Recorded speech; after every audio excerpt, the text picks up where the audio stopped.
સુરત પુણા વિસ્તારમાં ચેઇન સ્નેચિંગના ગુનાનો આરોપી 8 વર્ષ બાદ ઝોન 1 એલસીબી પોલીસના હાથે ઝડપાયો છે। સુરતમાં ચેઇન સ્નેચિંગની ઘટનાઓમાં વધારો થઈ રહ્યો છે, ત્યારે 8 વર્ષ અગાઉ ચેઇન સ્નેચિંગ કરનાર આરોપીને ઝડપી લેવામાં આવ્યો છે। આરોપીએ મંદિરેથી પરત ફરી રહેલી મહિલાના ગળામાંથી ચેનની સ્નેચિંગ કરીને ફરાર થઈ ગયો હતો।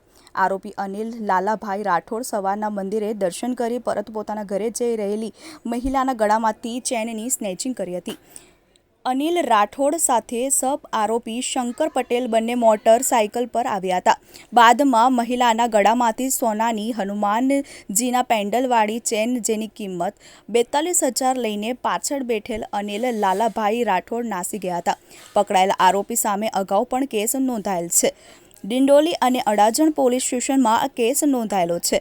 ત્યારે 8 વર્ષે ફરીથી ઝડપાયેલા આરોપી સામે આકરામાં આકરી સજા કરવામાં આવે તેવી માંગ કરવામાં આવી છે। કેમેરામેન હકીમ શેખ સાથે વસીમ હાસમીનો રિપોર્ટ, આઝાદ ન્યૂઝ, સુરત।